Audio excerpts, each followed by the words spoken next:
Friends and colleagues, ladies and gentlemen, welcome and delighted to see you and have you join us on this online roundtable entitled Himalayan Research in the Time of COVID, Views from Canada. We're offering you a panel of graduate students and emerging scholars across different disciplines and institutions here in Canada, coming together to explore the ongoing experience of what it is like to conduct research about the Himalayan region during a time of sheltering in place.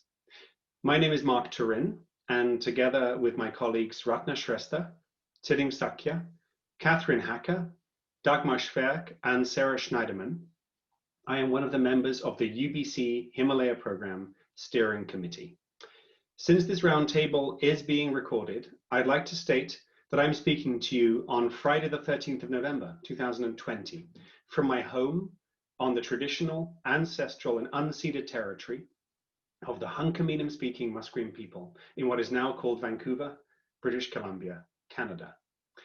The very question of what it means to offer a territorial acknowledgement over Zoom across multiple time zones and different landscapes is complex, but it also offers us an opportunity to think critically about how we understand our responsibilities to the places in which we live.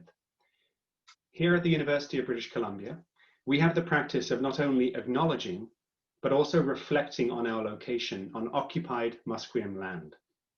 And with that, we remember that the Musqueam community have been teaching and learning and living on and nurturing these lands for thousands of years before our very young university was founded. I would like to thank the Musqueam community for the ongoing guidance and direction they offer, the university as a whole, but our community-focused activities in particular, like the UBC Himalaya Program. For those who are joining our gathering for the first time, let me take a moment to tell you just a little about what we do, why we do it, and how we go about it. UBC's Himalaya Program draws upon faculty expertise, student engagement, and community partnerships to build an interdisciplinary hub for sharing knowledge about the Himalayan region. And we see that as including Bhutan, China, India, Nepal, Pakistan, and the Tibetan cultural zones that traverse all of those countries. Beginning in the fall of 2015, initial projects of the Himalaya Program have included developing an intensive Nepali and Tibetan language and community engaged learning program that's operated for 4 summers now, and with Tibetan classes continuing throughout the academic year. We also host a regular speaker and event series when we're not in lockdown with leading scholars as well as emerging scholars from around the world. And we are together with our partners creating the vision for an interdisciplinary network across UBC, the lower mainland of this province, and into Washington State in the US for collaborative projects around research, student experience, and community engagement. It's been hugely satisfying to see such interest and investment in our program from both undergraduate and graduate students, alumni, community partners, as well as staff and faculty from or working in the Himalayan region. The UBC Himalayan Program runs a modest and very non-invasive email list through which you can learn more about our upcoming events, activities, and community-facing courses. Please consider signing up if you're interested to learn more. In the UBC Himalaya Program, our partnerships are our strength, and we're very fortunate that many units across our campus come together to make these activities possible. For today's roundtable, I would like to thank the School for Public Policy and Global Affairs and the Institute of Asian Research in particular for their enduring support of the work we do, and also to acknowledge the tireless work of our program assistant, Belinda Suen, who has done so much behind the scenes to ensure that this event goes smoothly. Thank you, Belinda, and thank you to all our participants and colleagues around the world, no matter where you are, for joining us today. It's now my absolute pleasure to introduce the moderators for today's roundtable. Dr. Elsie Lewison is a postdoctoral fellow at the School of Public Policy and Global Affairs here at UBC. She completed her Ph.D. in geography at the University of Toronto, and her dissertation research examined efforts to develop agricultural markets in Nepal's agrarian frontiers and their intersection with novel understandings of health and sustainability. She's also very interested in place-based struggles for local autonomy and movements for growing food sovereignty. Dr. Lewison's new line of research is exploring how the COVID-19 pandemic is reshaping agricultural governance strategies in the Himalayan region, with a particular focus on policies related to organic agriculture and domestic market development. She's also planning to follow a similar and very timely theme here in British Columbia as the impacts of the pandemic on the Canadian agricultural sector continue to unfold. Our second moderator is Dr. Dagmar Schwerk. Dagmar is the Kensei Foundation Postdoctoral Fellow in Tibetan Buddhist Studies here at the Department of Asian Studies at UBC. She also serves as the Himalaya Program Buddhist Communities Liaison. With a background in Tibetology, classical Indology and political science, Dr. Schwerk completed her Ph.D. in Tibetan Studies from the University of Hamburg in 2017, with a dissertation on the history of the long-standing controversy regarding the Mahamudra doctrine and meditative systems in the Bhutanese Drukpa Kagyu school between the 18th and the 20th centuries. Here at UBC, Dr. Schwerk has been working hard to turn her doctoral thesis into a monograph and has begun a new exciting research project on Tibetan Buddhism, in particular on identity and nation building processes in 18th century Bhutan. With that, thank you for your attention, and with no further ado, I will digitally pass you to my colleagues, Elsie and Dagmar, who will moderate today's discussion. Thank you. Thank you, Mark, for your lovely introduction. First things first, some housekeeping notes for today. Today, we will have the pleasure to hear from our 5 panelists for about 8 to 10 minutes each with their presentations, before we then will open up the floor to your questions for about 30 minutes. Please go ahead and post your questions and comments to our panelists in the Q&A section and not the chat. Please feel free to type in any questions already when our panelists present, so we can start right away with our questions. I'm very much looking forward to moderate with Elsie together then your questions. If you like to share your affiliation, your place, or your area of research, feel free to do so. But of course, you can also anonymously share your questions if you prefer that. Then we will wrap up around 1:50. And yes, so the chat function, I wanted to mention that as well, is for the sole purpose of if you encounter any technical issues, and our wonderful program assistant Belinda will be happy to help you then. But of course, I hope that will not happen at all. As you saw, this session is recorded, so feel free to share this webinar with anyone who's interested in Himalayan research and in this area of research and was not able to join today. On that note, please enjoy that webinar, and I will turn over to Elsie now. Okay, thank you, Mark and Dagmar, and hello to everyone. Thank you so much for joining us. I was really honored to be asked to co-moderate this event with Dagmar. I'm going to keep this short so we can get to our panelists, but just a bit of introduction. So I know that there's been a lot of panels and events on COVID-19 over the last 8 months or so. And what we wanted to do with this particular event was to kind of create some space to reflect on what this moment means for Himalayan studies, both as a sort of community of actual people and as a field or arena of scholarship. And I think that the connections that we share through Himalayan studies provide us with a really valuable opportunity to gather together and hear from folks working in quite different disciplines and research traditions.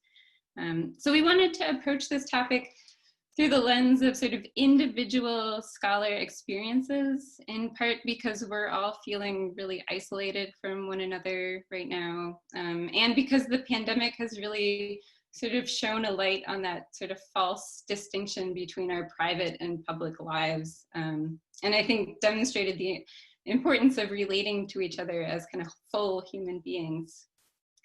So on a related note, we felt that it was important to center the experiences of early career scholars, in large part because so many are finding themselves in these particularly precarious situations related to funding, immigration status, research, and job opportunities. And I'm sure many of their experiences are going to speak well to those, to our more established colleagues as well, and to our friends outside of academia. So overall, we had a really great deal of interest in this roundtable, which I think really points to a kind of broad desire to make and maintain connections with each other right now. And it's sort of in that spirit of building relations across shared experiences that we wanted to bring together folks from different Canadian institutions, sort of as part of larger efforts to sort of forge a robust community of Himalayan scholarship in Canada, as of course sort of one node in our broader global networks. So as Dagmar was saying, the format for today is pretty simple. Each of our panelists will speak for about 10 minutes, and then we'll open up the floor.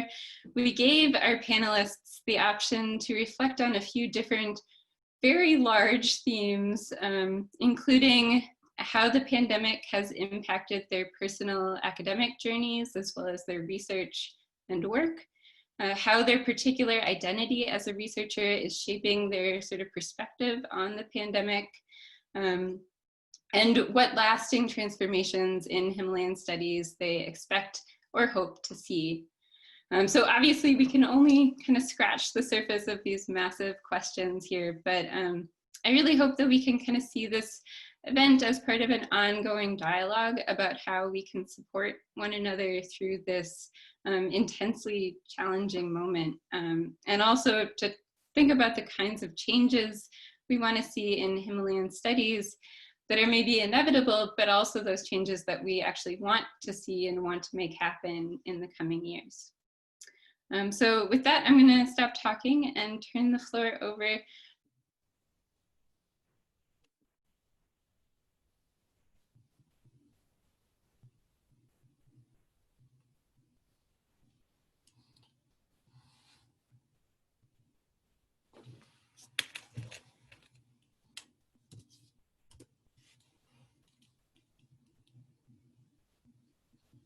Okay, thank you.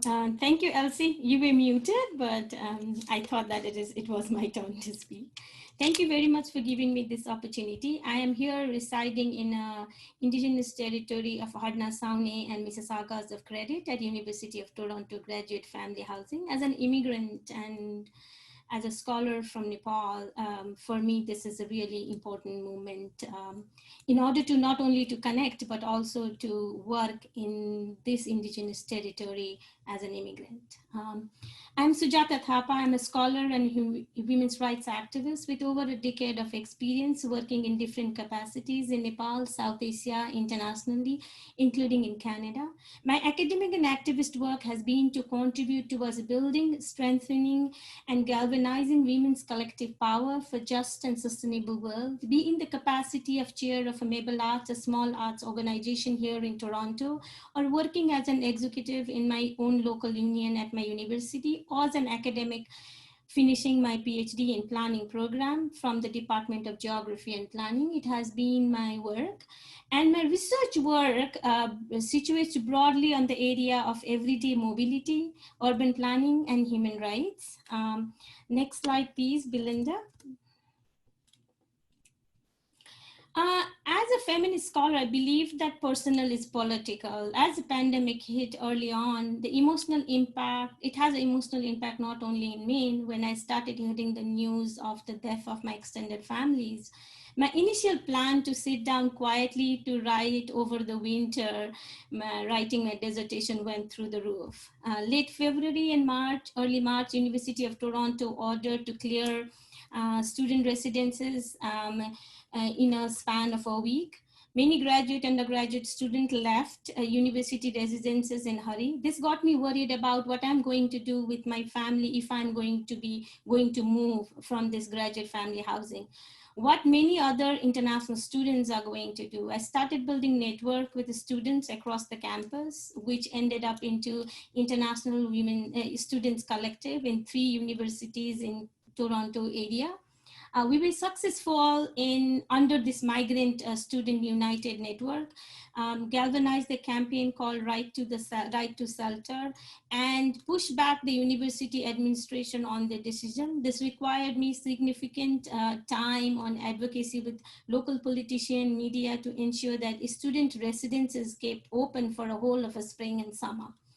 Another is rent strike. As many graduate students, including me, myself, I need to alter my research plans, which led into financial insecurity and precarity among many students. So we were able to garner a big campaign with a 9,000 signature on change.org. Finally, university agreed that residents of family housing can apply for loan and the grants at the university if there were errors in the rent, because this was significant because we were international students residing in graduate family housing, which is above 87%.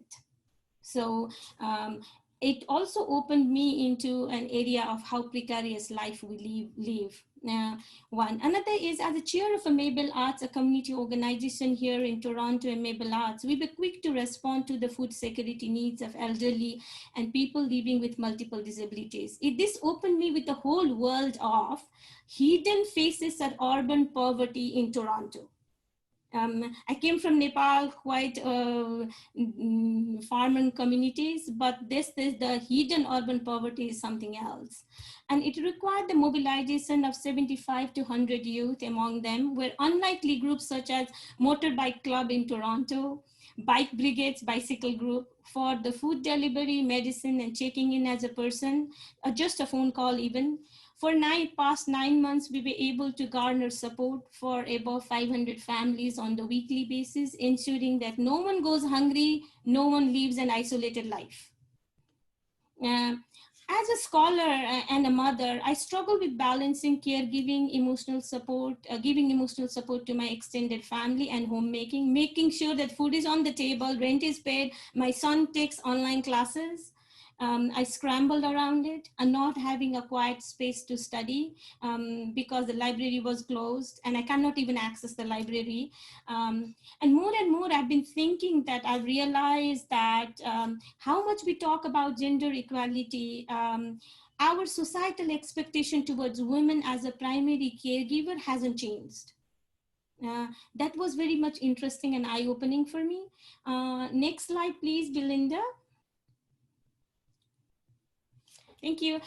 Here, I want to draw your attention to my evolving perspective on Himalayan research, or in terms of a geographical location and in terms of research area both. My own discipline in urban planning and geography has shaped my current thinking. Pandemic and cities have a long history. We know that cities have become well connected across continents and within cities. This ties enables commerce and movement of people and goods, but it also eases the spread of contagion. However, there are not much scholarly debate on contagion and cities that were happening in the perspective of urban planning inside South Asia, or Himalayan studies per se as well, and Himalayan cities.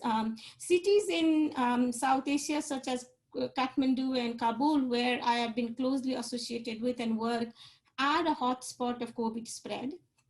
And as a scholar with research interest in transportation and mobility, I have been thinking towards transportation equity. What happens when we impose lockdown in a city which does not have adequate public transportation, such as Kathmandu? In this context, active transportation such as bicycling, walking has become a way to be mobile across urban spaces, but that was only for the people who were physical ability to be mobile. Another pertinent areas that I've been thinking is on terms of mobility and immobility. Immobility as a privilege, because as an international student, my immobility is tied with my visa, closing of international border. And there was no guarantee that if I went back in to look after my family, I would be able to return back or even do an online TA work. So that was the precarious situation that is built around. Also, immobility as a privilege, that who can sit down and be able to be immobile. That was what thinking has been emerging in my mind. Another is pandemic and urban poverty, which I'm not going to explain here, but debate on basic impulse has taken center stage in Europe in North America. I also feel strongly that we as a Himalayan researchers should take a center stage on that. Because I also have a personal interest on women's unpaid work and the case of basic income conference, where I presented a paper in 2012. There was not much of a debate going on about basic income at the time.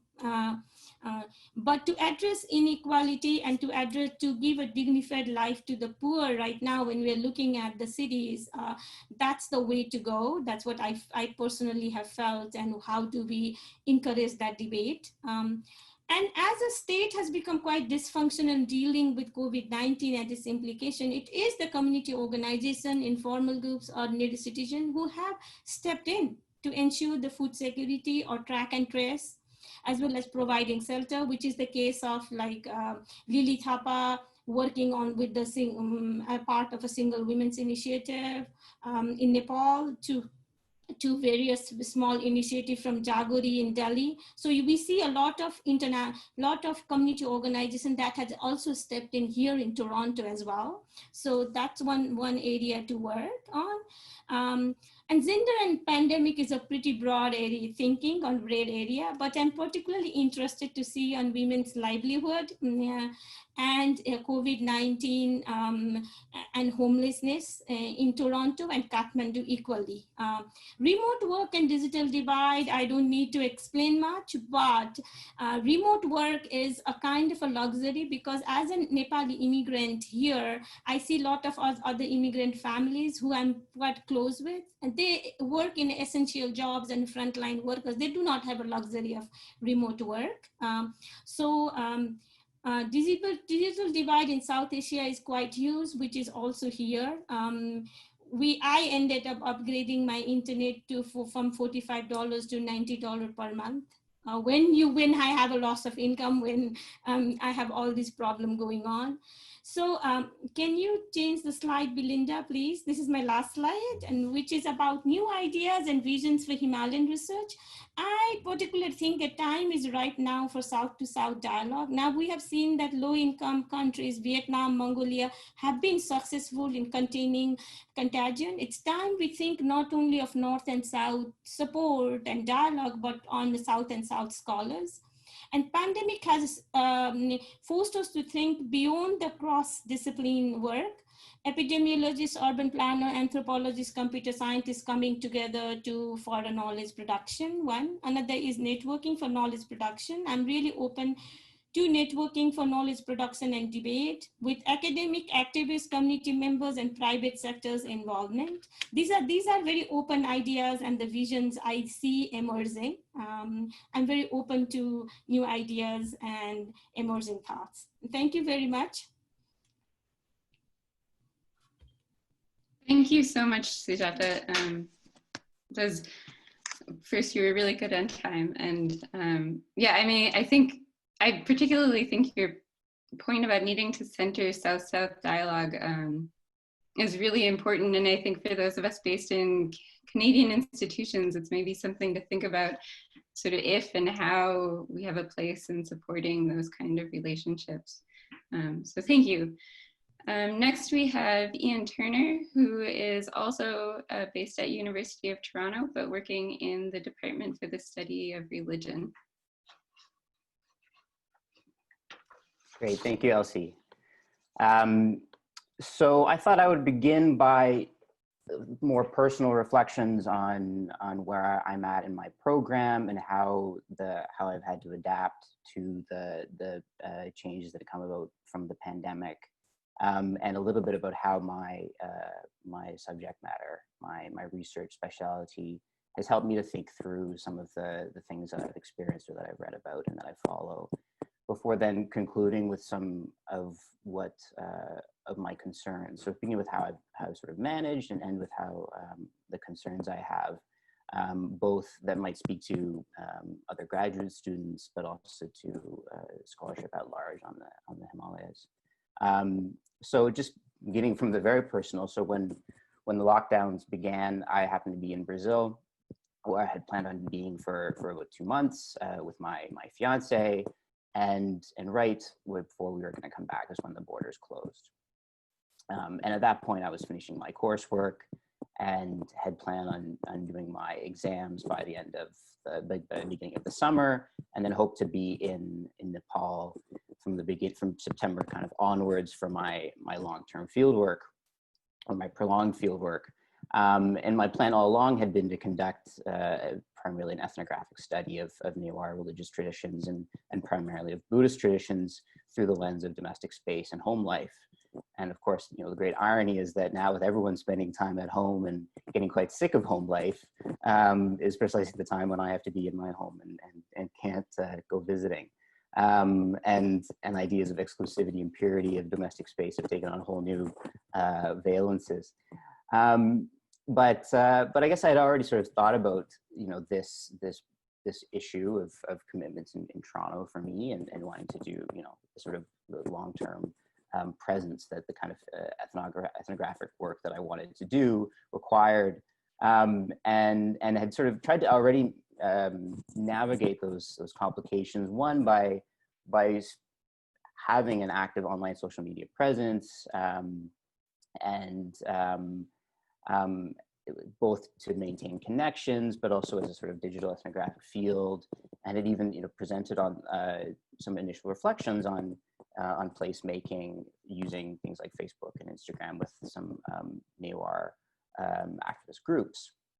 And the other one is with interaction with the Canadian Newar Gutsi here, based out of the Greater Toronto area, where I've become a frequent collaborator with them on various events, both at the University of Toronto here and with other sort of municipalities in the area, and in return have received, you know, language training and various other professional aid.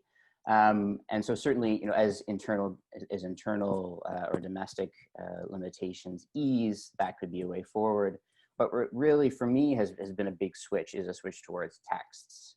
And which is something that I had done on the side, primarily because my supervisor, Christoph Emmerich, comes from a textuals background and a very strong language study base.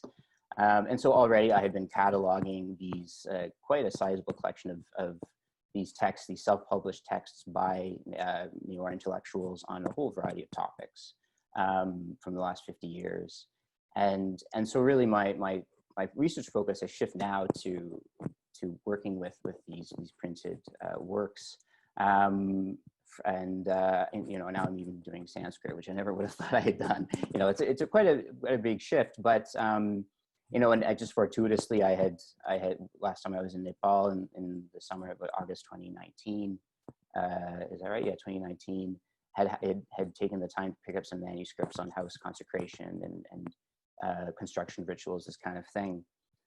So that's how I've managed, and I think, you know, part of that does what I would always hope to do, which is bring more historically sensitive survey of something like Newar home life, Newar domestic space, that will, I hope, only contribute to a stronger ethnography if and when I am able to do it. So that's sort of how I've managed. In terms of what how I've come to see, first of all, at this time when all the borders were closing, was at the same time I was finishing up my own coursework and doing readings on Himalayan borderlands and great, you know, historical and anthropological work on how, you know, identities are reified because of borders, borders being semi-permeable, actors, you know, transgressing borders, all of this. That was really helpful to me, both in understanding what was going on in the world, but also understanding my own process of, you know, getting back to Toronto with myself and my non-Canadian partner, and all the, you know, the stress and anxiety went into that. But in terms of my own work, with thinking of the home and the home space, has really been causing me to reflect on this whole stay-at-home directive, which assumes this sort of stable and unitary concept of what a home is, and that it can provide for all the needs of its inhabitants, right? As something that's self-sufficient, that can be cut off from this outside world, which of course is not universally valid, not only because of economic disparities, but because of, you know, the relationship of a house to all their aspects of life, even, you know, from basic necessities to its embeddedness in a different sociocultural setting, will often not be compatible or not compatible in the same way to this, stay-at-home imperative, which is something that, in my case, I happened to be in Brazil, and so I was seeing it there in this sort of peri-urban community, but where you have the same kind of alteration of gated communities with this unplanned and legally precarious, lower income housing that one also, can see in parts of Nepal and in the Kathmandu Valley in particular. And then just to conclude then, thinking of both sort of positive things I hope to see from this, but also concerns that this opportunity to share my own experiences has led me to reflect on. So thinking more positively is I do hope that we do see more, become more habituated to more meaningful, situations like this, where we can develop professional networks and regularize long distance collaborations. And I guess but I also see this coming more into play with being able to maintain obligations in different parts of the world. For me, right after the lockdown began, I found myself, TAing from Brazil, for a class in Toronto on, Buddhism in Asia, and which was difficult to get used to, but also I could see that as being an opportunity down the line, where even once travel opens up, we can take advantage of it again, but it becomes more about these sort of longer term shifts, where I can be, say, in Nepal doing, teaching back in Toronto or vice versa, as opposed to the ferrying around and obviously the ecological benefits that would have. But in terms of my concerns is, beginning specifically from being an early career academic, one is, quite frankly, will I be able to forge the same professional connections that come, from sharing panels or chatting informally around conference coffee bars, like not just about being able to speak with people, but the quality of those interactions. And will collaborative opportunities such as this continue to rely on connections, initiated prior to the pandemic, and will be then possible to create this sort of meaningful and personable relationships that sustain many conversation partners and intellectual collaboration. So not just being able to speak, but actually having quality connections.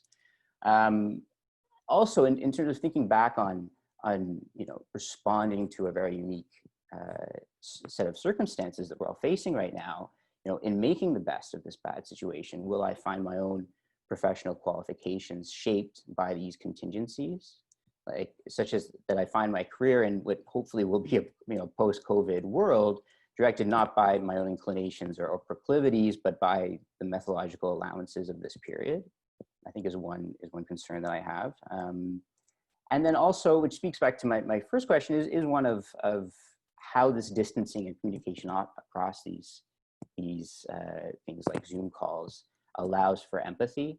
And one of my Newar language teachers here in Toronto, just a few days ago, asking, how things were going, shared with me, deaths in his wife's family back in Nepal. And that moment, brought out in sharp relief to me the sort of layers of distancing that we are using in order to get by, where I'm separate from him, he's separate from them, and how to cross those barriers.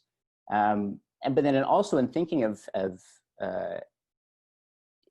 connection and thinking of how we're going to manage, as things start to ease, also keeping in mind how, the global recovery will inevitably be uneven and will highlight, as we've already seen, global inequalities, and particularly on access to the vaccines. And thinking about what moral implications will arise that are some way things that many of us have thought about already with, the aftermath of the earthquake, but this being in some way different, and thinking of this as a situation that is in some sense shared. So those are my concerns, and yeah. Thank you, Ian. You gave us a lot to think about. And I really appreciate your perspective on domestic space. I think it's maybe something that not a lot of us think about from that kind of more academic point of view. And yeah, your concerns that you shared, I also share that a lot of our audience can really relate to. I know I can definitely relate to a lot of those, and the issue of distance. Okay, so next we have Sering Dolkar Watermeyer, who is based at the University of British Columbia's School of Social Work. Thank you. Hi, everyone. So thank you to everyone involved in organizing today's panel and the opportunity to reflect on the larger impact of the pandemic on Himalayan studies through our own individual experiences of studying and working within the field during this time. I haven't done a PowerPoint or anything because when I do a PowerPoint, it usually goes south and in terms of how I digress and all. So I've kind of kept a few notes and to sort of guide me through this. Acknowledging the practical challenges of conducting and funding research, as well as the larger uncertainty of how a post-COVID world would impact academic prospects, a concern which many of us might share today. I would like to use this opportunity to focus on how the pandemic shaped my approach to the field and fieldwork immersion, since that may be more of an overlapping interest between us all. My research, just to talk a little bit about that, my research is on Tibetan ethnocultural organizations in Canada, and it looks at how minority within minority communities construct systems of social organizing and communal help within the Canadian multicultural state, and the implications of such perspectives on current understandings of integration and settlement. Within this larger scope of inquiry, I'm particularly interested in understanding the Tibetan formalized social help system called Kidu, and tracing its adaptation in Canada as the diasporic community continues to expand across geopolitical spaces. So reflecting on the pandemic, in many ways, I feel that it exacerbated the existing break of consciousness between the world at home as a mother of two very young children to the world I step in when entering my workplace or a classroom. Working in intensive care and palliative units during the first wave of the pandemic, I grappled with the fact that acute care exponentially increased exposure to COVID, risking my spouse and children's health, while professional obligations demand that psychological stressors do not get in the way of my conduct when counseling clients and families in distress. For a while, the intensity of being within the setting also pushed my own research into the background because the grittiness of the frontline work during this time really made me think of research as a privilege.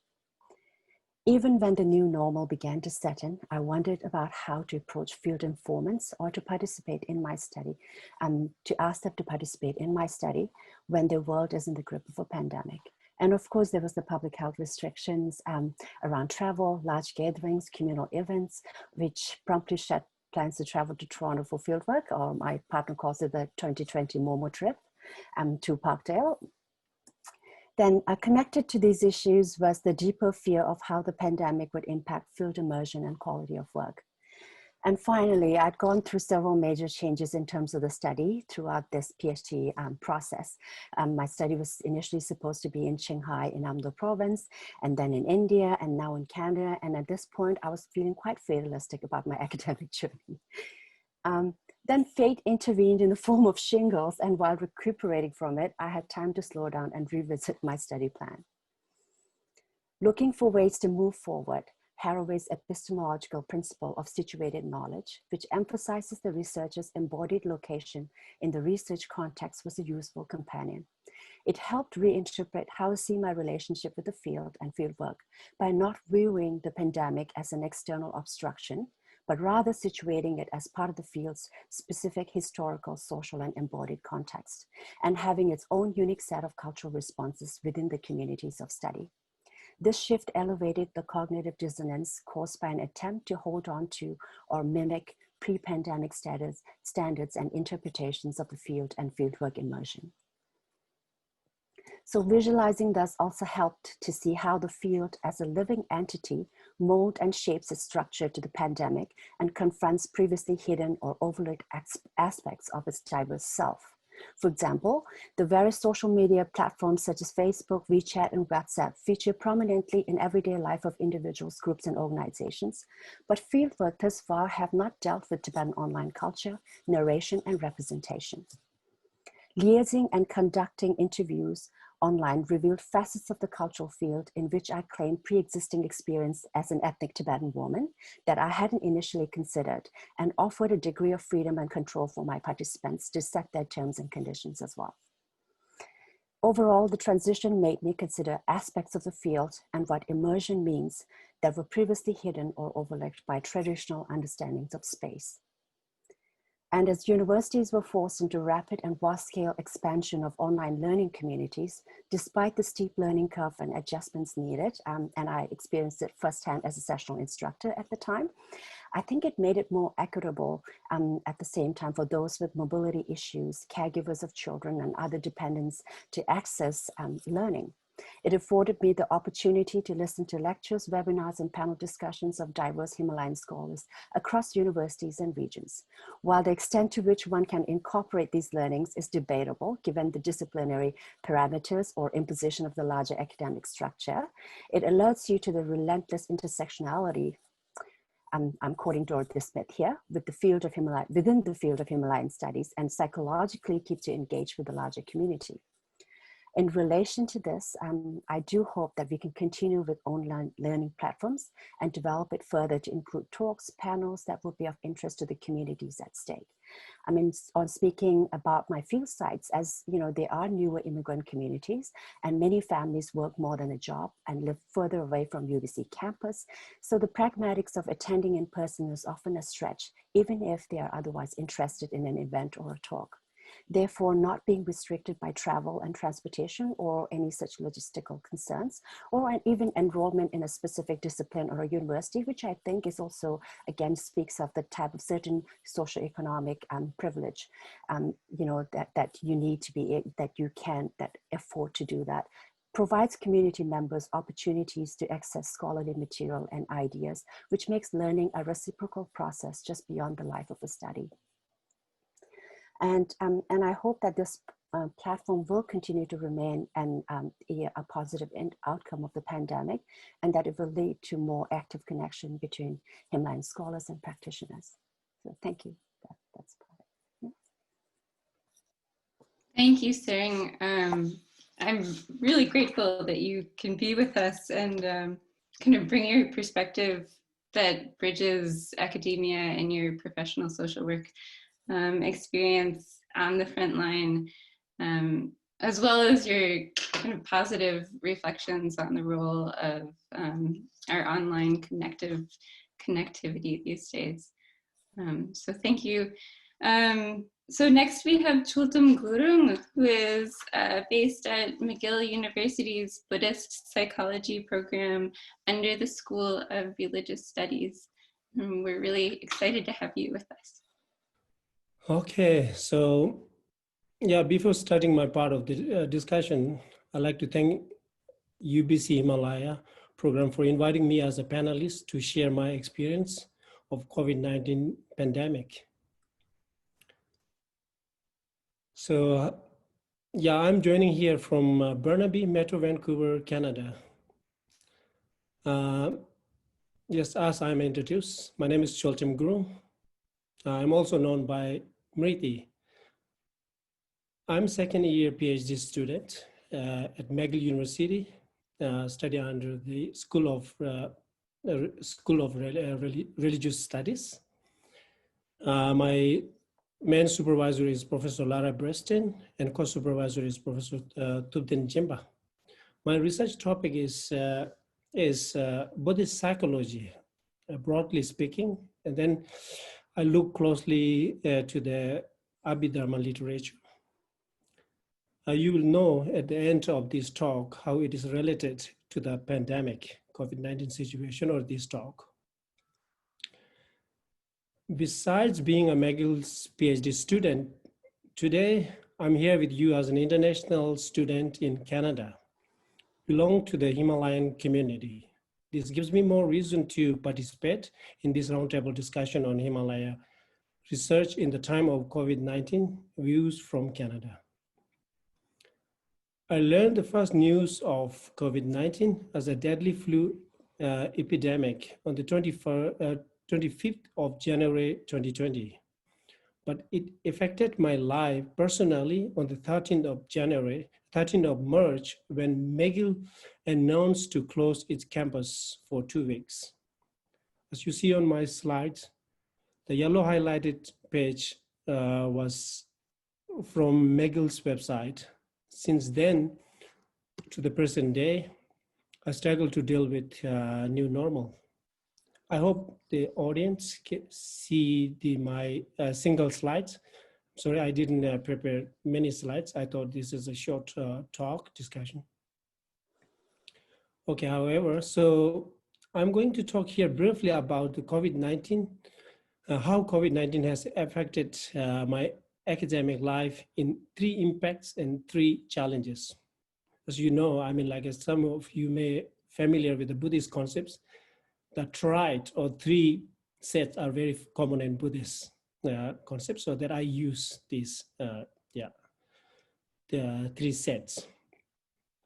These 2 sets of points will attempt to answer the discussion question, how has the pandemic impacted my academic journey in terms of practical considerations, and what challenges did I encounter in my research?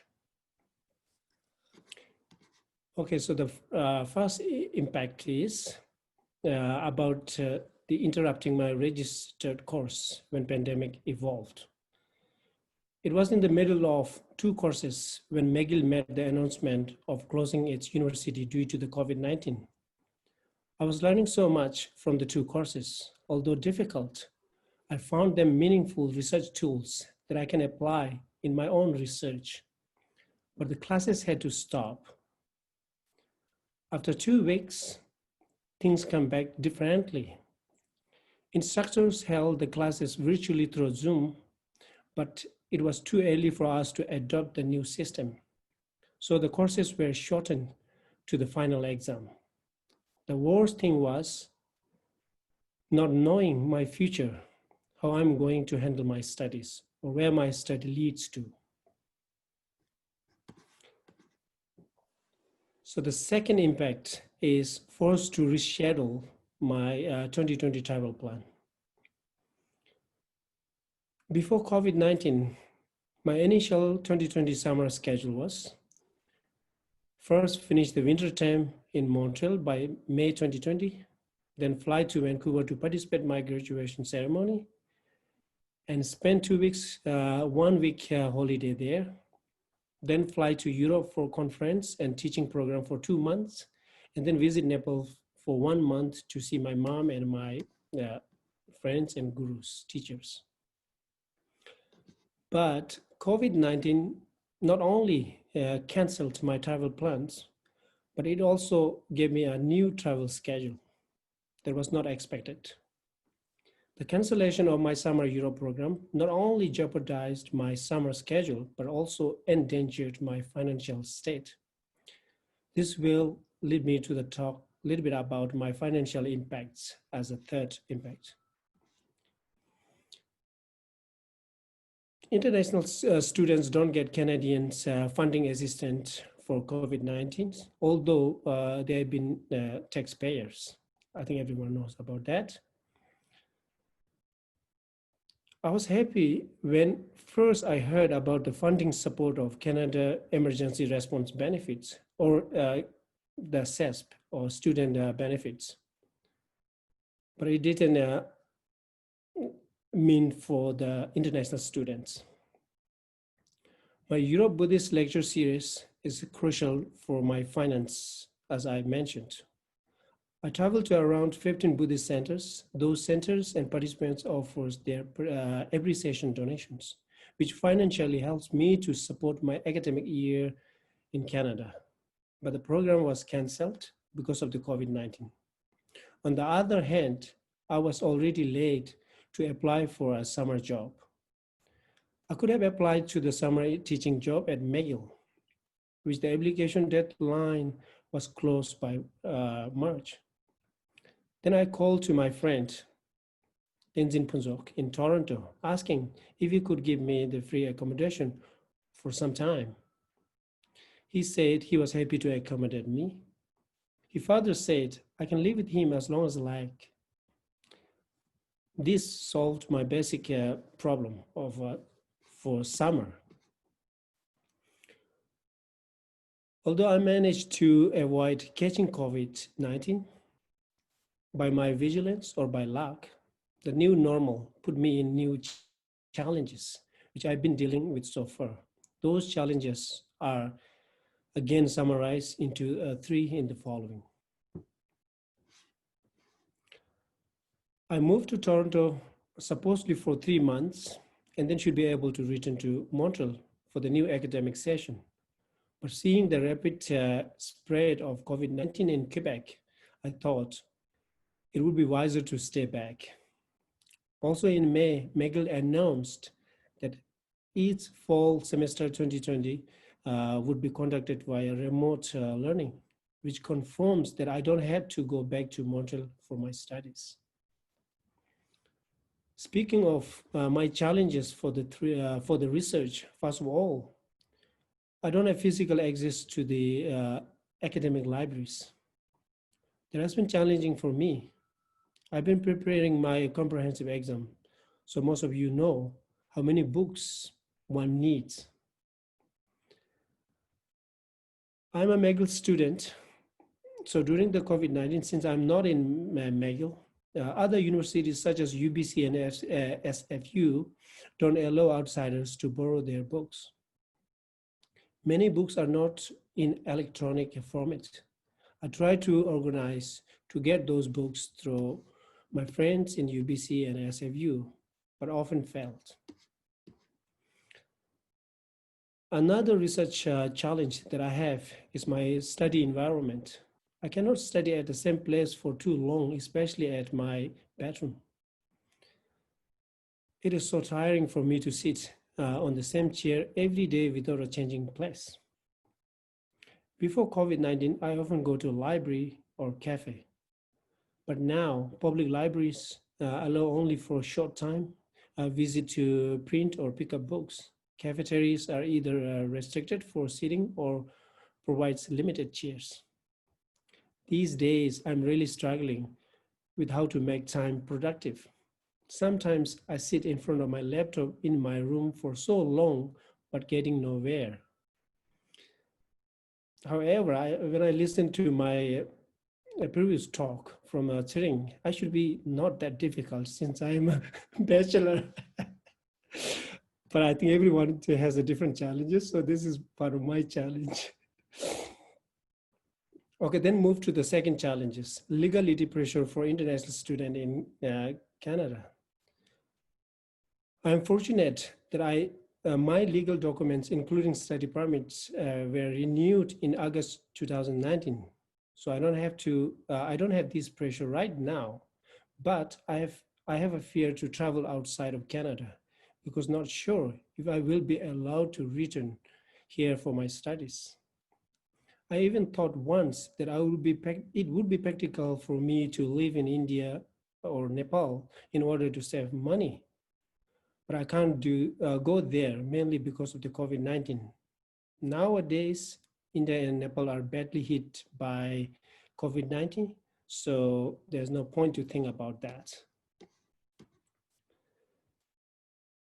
And then all this together mounting my psychological sort of, trauma, or that actually affects my health. So that is the challenge number 3.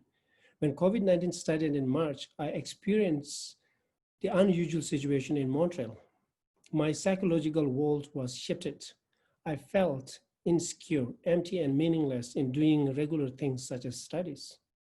I was wondering if such a mental state or experience is called depression. Although depression is a very common term in the West, I personally don't know how it is. I never encountered it or failed to recognize it. Suspicion level becomes very high in the community wherever you go. Whoever you talk, whatever you touch becomes suspicious. Calls and messages were received from different parts of the world. I even said myself, what happens if I catch COVID-19 and die? What happens if my mom dies or my guru dies without meeting them because I haven't met them for 4 years? I still have these fears. To avoid any misunderstanding, I'm practically having a good life here, especially if someone is from listening, my friends, well-wishers listening this from India or Nepal, then I want to make sure I'm safe and happy here. One can take this as one positive story among millions who have been fighting for their lives against COVID-19. For my future, despite of having a comfortable life here in Vancouver, I still feel that living psychologically, physically far away from the one's university is fundamentally a wrong decision because of the university's job and facilities such as access to the library, gym, and a residential address problem for the tax return and so on.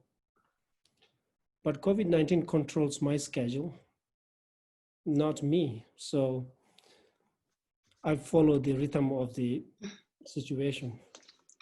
Thank you so much, Chulthim. Before concluding that, I have one line to say, okay? Okay. Yeah, I think I'm still not over time. A little, I want to conclude here by expressing that I have been fortunate so far to receive my support, support from many during the COVID-19.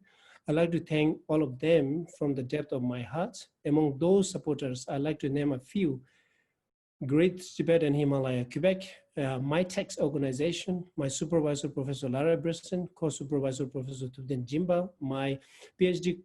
Committee, Professor Hamsa Stendon, and Kempo Tenzin Punjok. They are among many who saved me mentally, physically, academically, and financially from the pandemic crisis.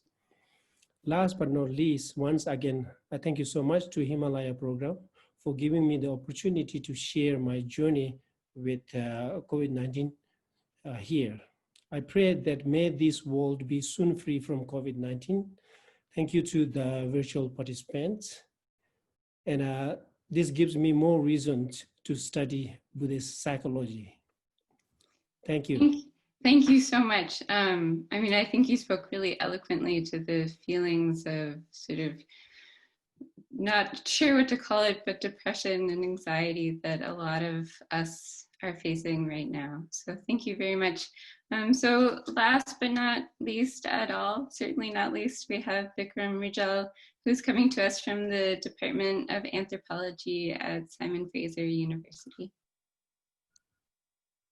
All right, can you hear me all right? Thank you for the opportunity, and I'm honored to be part of this discussion. My research explores the transformation of habits, particularly in relation to sanitation and hygiene practices in Nepal, drawing on Nepal's contemporary sanitation campaigns, which put toilet building at the core of their agenda. My research shows that behavioral transformation is a slow process, and in most cases, a planned and even a contested process. What used to be at the age of development program until 2 decades ago, sanitation and hygiene have become topics of global concern in the recent years, with their far-reaching impacts on health, prosperity, and prestige of communities and countries. With COVID-19 pandemic, there has been increasing attention to sanitation and hygiene, as they are no more marginal topics, no more taboo subjects, but the most important issues for a fight against the global crisis. The calls for regular hand washing, wearing masks, and maintaining proper sanitation and hygiene are an evidence of their increasing significance during the pandemic. However, the calls for behavioral transformation to fight the virus are not met with the same results and impacts. One example, of course, is the resistance to the calls for wearing masks. In this emergent context of uncertainty amid the global crisis, I see two things in particular in relation to the transformation habits. One is speed, and second is scale or efficacy. I think that with the radical and extreme measures taken by communities and countries, including lockdowns, travel and mobility restrictions, curfews, closures of businesses and schools, the transformation of habits pertaining to sanitation, hygiene, cleanliness, and everyday sociality in general has reached a new speed. Whether by institutional force or by individual choice, given the fear of a global contagion, the speed in which we humans are amending our everyday practices is quite unprecedented. In terms of scale or efficacy, the pandemic has globalized certain habits in ways we have never experienced ever before. It's true that the messages of hand washing and wearing masks have uneven results and reactions and even include their own limitations. At times, the homogeneous delivery of those messages fails to consider the diverse lived realities, and I can give example if we have time later on. However, there is no denying that hand washing and wearing masks have truly become globalized practices. Their significance has never been greater than what it is right now. Amid the global pandemic, it's important to recognize the role of infrastructure in both material and social forms. And the division between the global south and the global north may have been blurred in relation to the significance of sanitation and hygiene habits, and probably other habits as well. But there are still big gaps in terms of responses to the crisis. For example, between Canada and Nepal, the relative success in the former and failure in the latter in fighting the global crisis can be attributed to the overall infrastructural apparatus. And this leads us to think about what kinds of material infrastructure and social network and institutional collaboration and coordination are put in place in these two different countries that lead to variable results and consequences. The pandemic has certainly posed different challenges to Nepal versus what it has to Canada. While the shortage of toilet paper and cleaning items was evident in Canada in the initial phase of the pandemic, Nepal was facing the shortage of grocery items and vegetables. While we have not yet heard about the shortage of hospital beds and ventilators in Canada, at least in the province of British Columbia where I'm currently living, there are news breaking out that even people with critical COVID illnesses are not getting hospital admissions in Nepal. We are reminded by the ongoing crisis that presence and absence of healthcare infrastructure are closely associated with people's uneven vulnerabilities, uncertainty, and precarity. So what interests me in terms of thinking through the pandemic and about the pandemic is the intricate connection between human behaviors and socialities, material and infrastructural forms and processes, and embodied and temporal experiences of uncertainty and vulnerability. As far as uncertainty and vulnerability is concerned, my lived experience of being born and raised in Nepal and my subsequent research in the country have informed me enough that uncertainty is a significant part of everyday life for most Nepali people, whether in relation to material infrastructure or social life. Uncertainty and vulnerability figure in not as an ad hoc or spontaneous experience, but a root in reality. The experiences of uncertainty are exacerbated by the absence and frequent breakdowns and suspension of infrastructure. In a way, the promises of infrastructure are as unfulfilled as the political promises. So whether it's due to the form of whether it's due to bad governance, as in the form of a sluggish bureaucracy, or suspended infrastructure, as in the form of an abandoned drinking water project, or a hydroelectricity project, a road building, or construction of a dam, everyday life in Nepal is precariously edgy for most people. From that experiential and knowledge vantage point, the uncertainty that the ongoing pandemic has posed to the whole world, may not seem very far-fetched.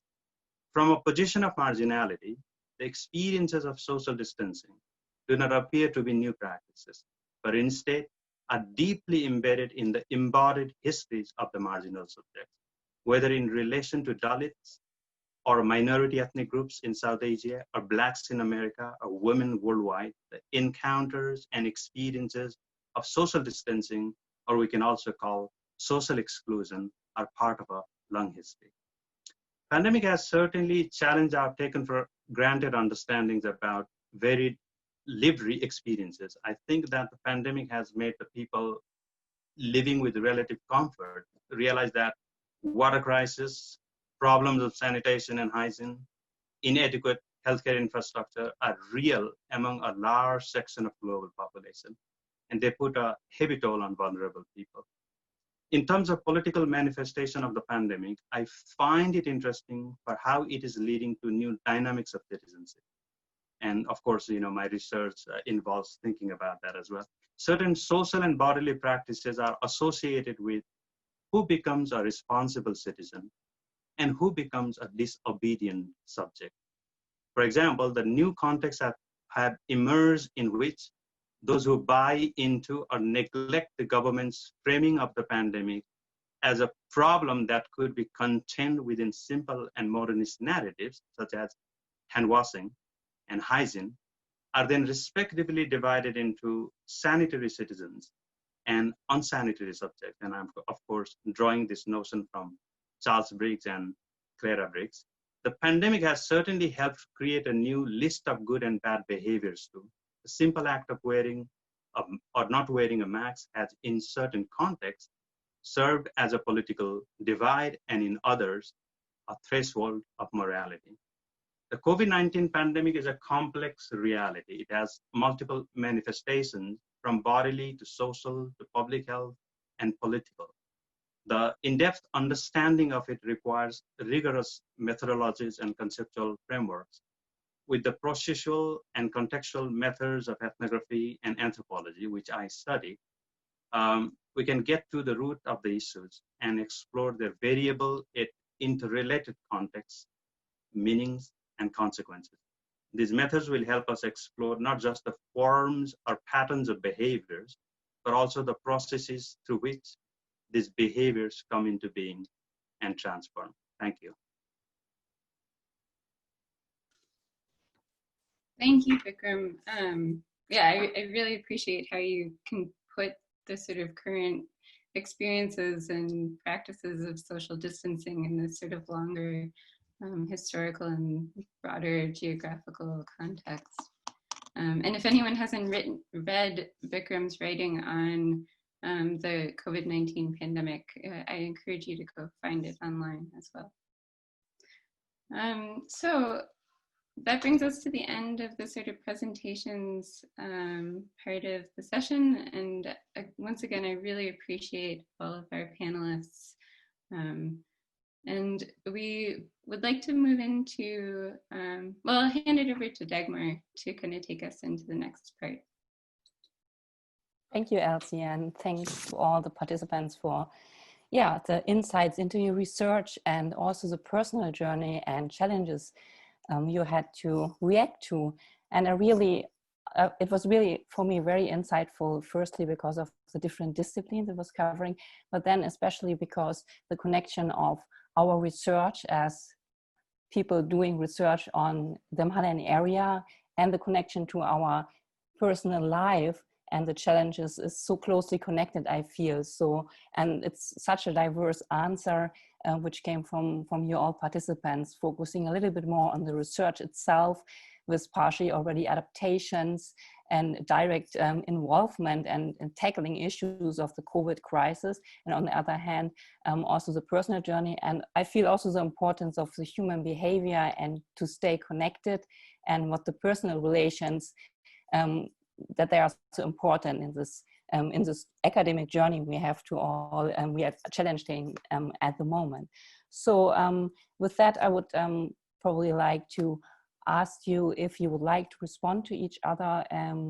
Something came up from the discussion of the other panelists you would like to respond to.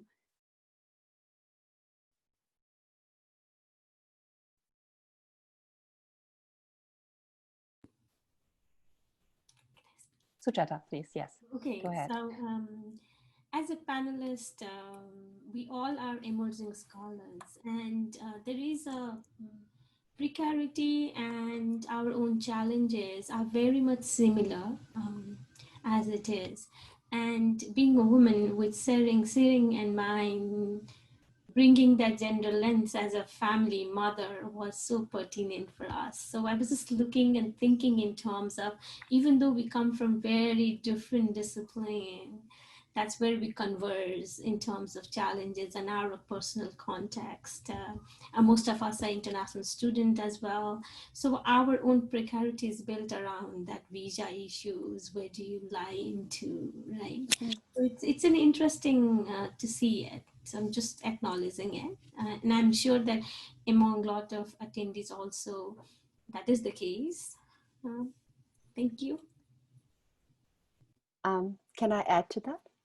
Yeah, please. So yeah, thanks Sujata for bringing that up. And I also want to say that, you know, it's also in a sense like, you know, as women who are, you know, mothers in within the academia, and especially as PhD, you know, students and candidates now, you know, we are in some ways, I feel like almost a breach, because, you know, there is this underlying assumption that, you know, you may not be as motivated because you have given birth to not just one, but two children in my case during this academic journey. And I just want to say that, you know, the space that you have to create for both your personal and, you know, professional lives is just an ongoing challenge. And in some ways, the pandemic really exacerbated those things.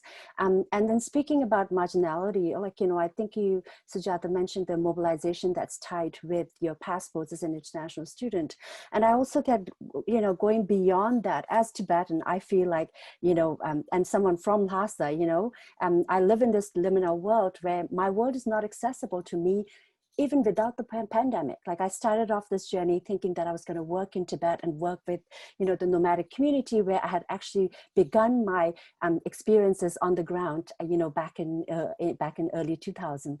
And so, and thinking that, you know, as a Canadian citizenship, I would have more better access to my country and my region. But the fact has been that, you know, because of all the political and, you know, politicized idea of what research is and who does that research, you know, just by the fact that I may issue 1,000 disclaimers saying, oh, you know, I'm not doing anything political and I would like to view this objectively. But the very fact that my ethnicity comes to the fore, and my positionality, like, you know, the way, not just how I interpret my positionality, but how others interpret it from, you know, from a bureaucratic standpoint, from an official standpoint, I think all those conflict into, you know, who is mobile and who is immobile, you know, and I feel like this kind of liminal sort of identities and those, you know, narratives do need to come to the fore, because, you know, the more we say that, you know, or within the deconstructivist point of view, oh, you can just sort of like deconstruct everything and maybe there is no Tibet, maybe there is no Tibetan nation. But the very fact of the matter is, because there is an alternative discourse, it is impacting my daily life and day to day, not just, you know, as in my research, but in my personal communication with my family who still continues to live in Tibet. Yeah.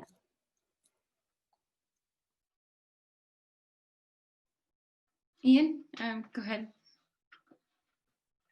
Yeah, just to pick up on what both Sujata and Tsering are discussing about the place of labor and gendered labor. I think one of the things that the whole, you know, stay at home, work from home has done is it's overlaid all these different and put into sort of sharp juxtaposition all of the different lives and spheres and really you know, problematize this idea that it was an old idea that many have attributed to capitalism, is this, you know, out of the home is where work is done, and in the home is this, you know, place of women's work that's, you know, not contractual and not economic in some sense, and obviously that's, you know, incredibly problematic. But I think what this has done is really forced us to think about how, one, about types of labor and types of work as those become all together, but also going a little bit to what Bicram was talking about infrastructures, and how in this question of the personal and the professional and the work and the research, you know, it also brings to light all of the infrastructures that we as scholars rely upon, that we have seen shut down or changed, and made us once again think about how our personal lives and our professional lives are so intertwined based on what resources we have and how we go about using those resources and where we use those resources. That it's very easy to, in this context, to really talk about both as being relevant.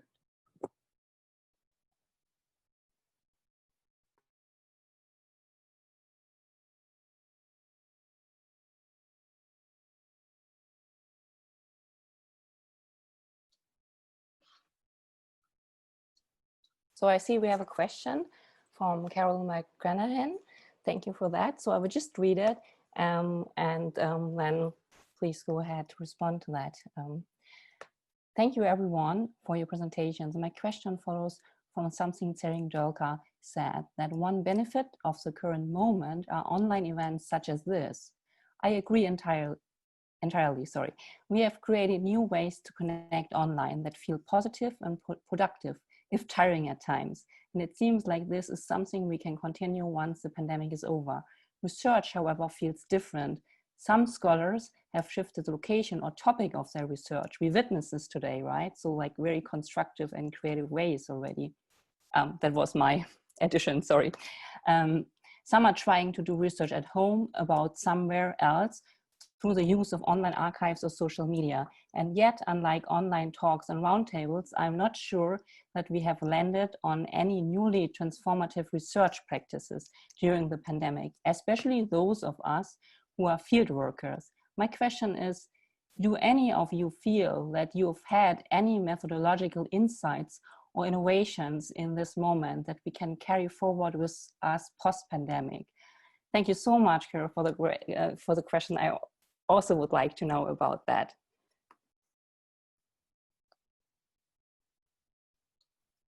Someone would like to go ahead? Yeah, please, Sujata, please unmute yourself.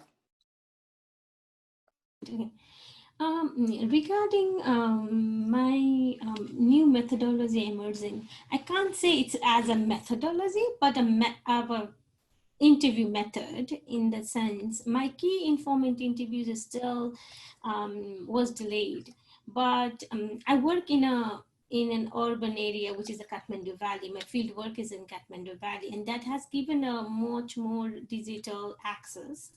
I conducted most of my interviews with key informants over Zoom and over Viber because of how it has been used, right, in Nepal, and WhatsApp.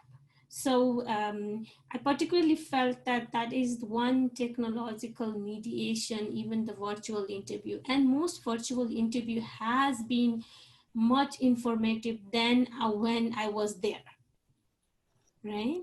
So that was one eye-opening. However, I couldn't have an access to various documents that I would like to go visiting ministry and accessing those documents. But it was a big eye-opening for me, even with the vegetable vendors who are my participants, research participants, who are in Viber or they are connected through WhatsApp, and they call me all the time. And I was like looking at, and I get the new insights into their livelihood, their understanding, and they become a part of me. But there is a new opening towards how you use that technology and how even, and they know by the photo, if I change the profile picture, that's the reason I never change my profile picture. Even to my mom, I never change it because she knows how to use Messenger and Viber if she sees the name, people's photo, right? So, and then my other family members changes them and she gets confused. Oh, I don't see this one. And I was like, oh, okay. So then you can really understand that how digital divide has been breathing even through this methodology, like an interview gets done. Right. That's what I felt. So thanks, Sujata. I think maybe we'll see if somebody else, just because we're kind of running up on time, if one of or some of our other panelists want to speak to this. I know Ian and Sarang, you spoke to it a bit, but it'd be great if you wanted to expand. And I see Bicram as well. Sarang, do you want to go first? Oh, sorry. I just was going to say, thank you, Carol, for that question. And I just want to say, I'm a big fan of your work. I think I've read almost everything that you ever write. So it's nice to see you here. I think in terms of methodology and what transformations, I think, for me, one of the things is like, as someone who is a native Tibetan, to find out how, one of the things that I found, and maybe this is something, it may not be considered transformative, but what I felt was it was a shift between in-person interviews and online interviews, was that there's always this, the language cues are very, very interesting and in terms of understanding where the interview is going. And I think, and obviously the way that people would actually even look at the video, or when they are talking, like, how did they start the interview, presenting themselves, and then how do did they, towards the middle of the interview, how did things go in terms of how they were looking, the way they were talking to you? Because I find also, and maybe, and you probably know this, in terms of Tibetan interviews, we often end up talking in Tibetan, and initially we'll start with a much more formalized kind of Tibetan, way of speaking. So, we use Jesa a lot, and, and people would be quite, the Tibetan use will be very literary. And then towards the, when the emotions are concerned, and when, the passion comes through, that's when it starts to get a lot more informal, and they would say things and use loan words from Hindi or from or even English, and I felt like that experience to me was something that I hadn't really thought about going into this, and probably that's because I'm a novice researcher, and I really, I'm sort of looking at it, but I also work, in a field where interviewing people and counseling people is my profession and has been for the last 10 years. So that was very like the understanding the subliminal like messages of like, how people present themselves and how they use their, nonverbal cues. I think it's quite different from their day-to-day life. I don't know how exactly to say it better, and I think I'm sort of like lacking articulation here, but because I'm not very good at like off the cue things, I need to think about it. You're great. Thanks. Before we kind of run out of time, Bicram, do you want to? Yeah, I mean, in relation to, not necessarily in relation to new method, but getting information and, processing. I think the digital platforms are a very unique way to get a lot of information. Sometimes they can be deceptive, and you can spend a lot of time without getting anything at all. But particularly during this pandemic, I've been following a lot of news about Nepal. I'm as concerned about what happens in Nepal as I am about Canada, because my body is here but mind is over there. And sometimes just clicking on the news and getting people's commentaries about that particular news, it's more insightful than the real content, right? And then people have different opinions, for and against and things like that, and sometimes they're very raw, right, which may not be possible to get through formal settings like the formal interview. And these digital platforms in some ways can be very productive to get information, but also to focus yourself on certain thing. Most of the insights that I've received comes actually from for me from these platforms, and I think that could possibly be a new pathway for many ethnographers and field workers, right? Not just to do in-person interview, but also to follow these digital platforms, whether you have that as one of the research methods or not. You cannot avoid the social media and things like that, right? Yeah. Thanks so much for your responses to Carol's question. And unfortunately, time always flies. So we are getting close to the end of the session.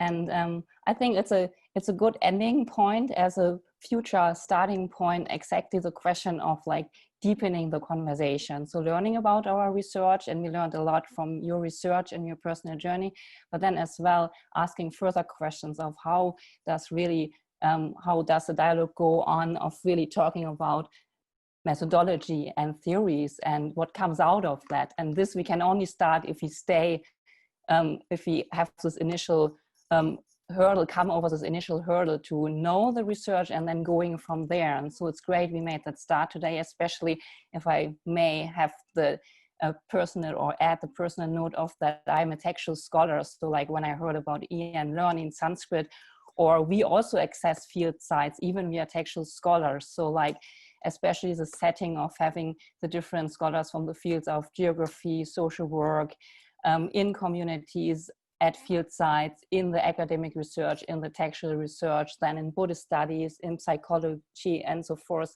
on one table. And we can really also answer important questions, I feel. So thanks so much for that. So I hope that we can continue the conversation about that. A big thanks to all the panelists, so Chulthim, Bicram, Sujata, Ian, Tsering, and Tsering. And of course, my work here has been informed by interdisciplinary approaches because of the UBC Himalaya program. So it would be great if you would also, the audience would also join us for some other events in future, if you like, similar events. And yeah, we keep the conversation going. So last but not least, I would like to thank my colleagues from the UBC Himalaya program, and in particular, of course, Elsie, for co-moderating and organizing this event with me, and very important, of course, also Belinda, who has our fantastic program assistant, who has been tirelessly working behind the scenes to make this virtual event happen, despite our Zoom fatigue, our Zoom fatigue. Thanks for joining us all today and your questions and comments. We are looking forward to seeing you soon virtually, but hopefully as well in person again. And yeah, if you wish, please stay tuned with our program. And until then, please stay connected, safe, and in good spirits. Thanks. Goodbye for now.